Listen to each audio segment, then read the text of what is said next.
Excellent. Okay, my name's Amy. What's your name? Elon? Ryan. Lexi. Yay. Okay, you signed your consent form. I put on the recorder. I just distributed the instruction sheet, which I'm gonna read to you. You have your clues and you have your answer sheet. Today's date is April 15th, 2015, and the time is 1 p.m. So thank you for your participation. You will participate in this task as a team, and I will be recording the session.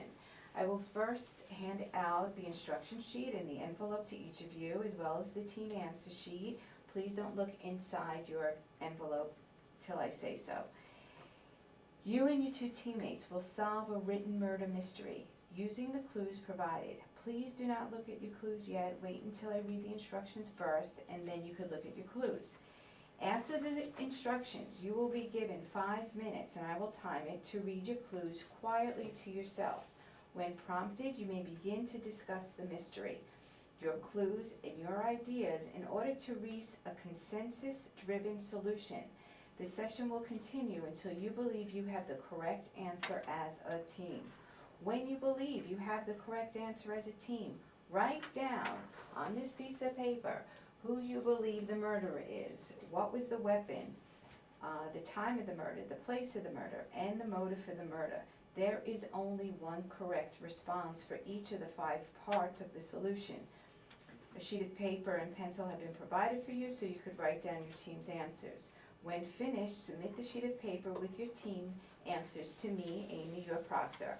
Your team must come to a consensus on each of the 5 parts of the solution. Like, you're not gonna turn in your solution to part of it without the rest of it being agreed upon. Here are the rules. Once prompted to, during the first 5 minutes, read your clues in silence, and then don't share any information.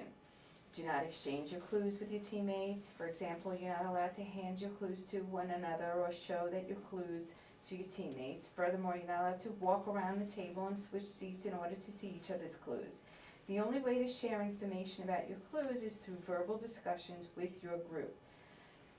So you cannot rewrite other people's clues. The clues must only be verbally shared. Do not look at each other's clues. After the first 5 minutes is up, you'll be prompted to begin discussions. If you have any questions, just raise your hand and I'll be here in the room and I can answer. Before we begin, does anybody have any questions? Okay, so let's begin. You're gonna have 5 minutes, and you could start.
Okay, you could begin sharing your clues.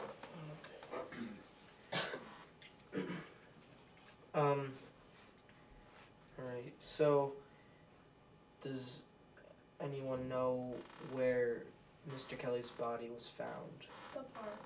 Alright, because I've got a clue that says his body had been dragged a long distance, so.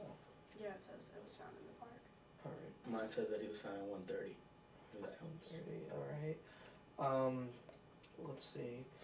I've got that Miss Smith saw Kelly go to Jones's apartment building at 11:55. That Jones shot at someone at 12 midnight. That only one bullet had been fired from Jones's gun, and that Kelly had a bullet hole in his thigh and a knife in his back.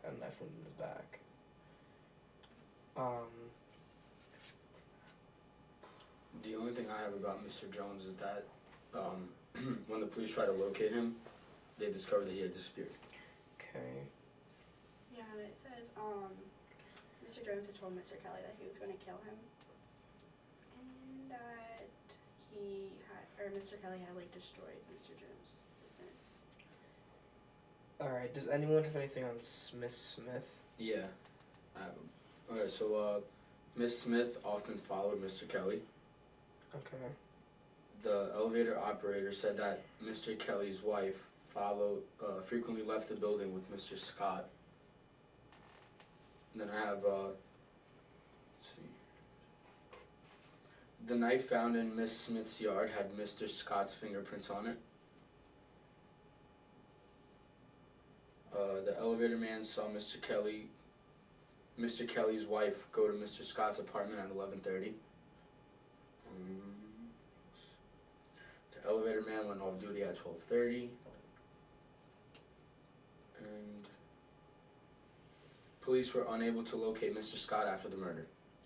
Alright, I have that,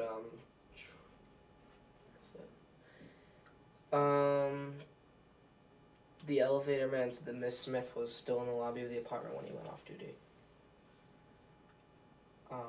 Now that I know, 12:30. Mm-hmm. And then Miss Smith said that nobody left the apartment between 12:25 and 12:45. And a knife with Mr. Kelly's blood on it was found in Miss Smith's yard. So the knife had Scott's fingerprints, Mm-hmm. Kelly's blood, and it was in Smith's yard. Okay. Mm-hmm. It says Mr. Kelly's wife, like, disappeared after the murder. And that, there was bloodstains from Mr. Kelly in Mr. Scott's car. And that when, like, the elevator man saw Mr. Kelly go to Mr. Scott's room at 11:25 or 12:25, but he was bleeding slightly, but, like, didn't seem too hurt. Wait, at what time? 12:25. As it says the elevator man saw Mr. Kelly's wife go to Mr. Scott's apartment at 11:30. Okay. So they were together. they were together. Maybe that was like 5 minutes later. And I know I have that the elevator operator said that he saw Kelly at 12:15. And that Miss Smith saw Kelly go to Jones's at 11:55. So he went to Jones's apartment. He was shot in the thigh. I also have someone that says Mr. Kelly has been dead for 1 hour when the body was found. What time Sweet. was it found? So 1 hour, and I have someone that says he was found at 1:30. Okay, so he was killed at Yes, 12:30. And then dragged to the park. Mm-hmm. When did you say he went to Scott's apartment or Scott's car? They went to Scott's apartment at 11:30. That's Mr. Kelly's wife. Did you Mr. say? Kelly went at 12:25. Okay. Okay, so if he died at 12:30, he was in Scott's apartment, which narrows it down to his wife and Scott.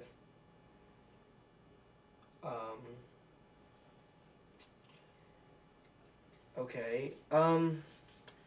And you said that someone said that the knife had Scott's fingerprints on it. Yeah.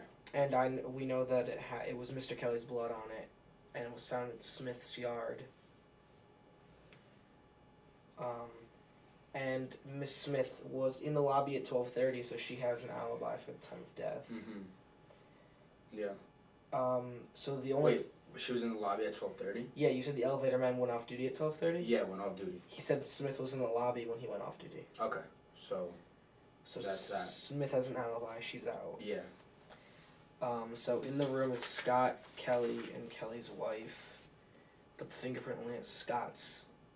The knife only has Scott's fingerprints on it. So it looks like it would be Scott. yeah. It looks like it would be Scott, and the reason for it would be He was having An an affair. affair with yeah, Kelly's wife. Kelly's wife. Anything that says contrary to that? Not really. I mean, Mr. Jones like told Mr. Kelly that he was gonna kill him, but I guess he just shot him.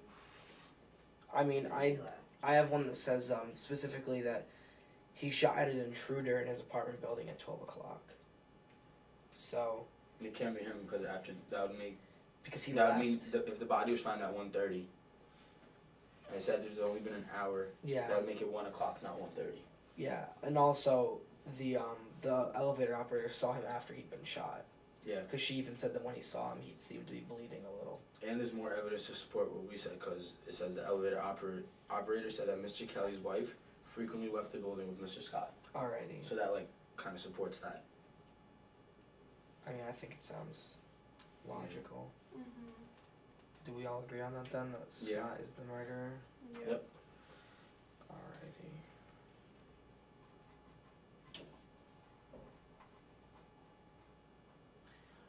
Weapon is the knife. Yeah. Mm-hmm.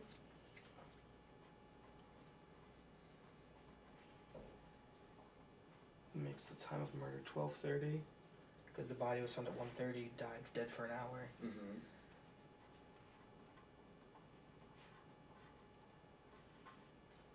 Place Scott's apartment. Place of murder. Yeah. Yeah.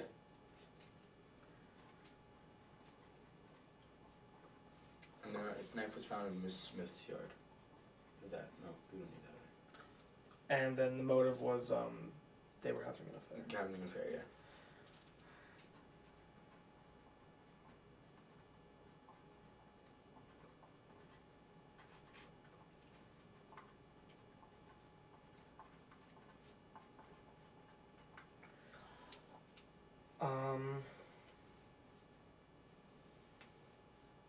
All agreed? Yeah. Yep. I'm just worried that wasn't that long. You guys done? Yeah. Okay, great. You have an answer for each one? Yep. Awesome. All right, let me shut this off.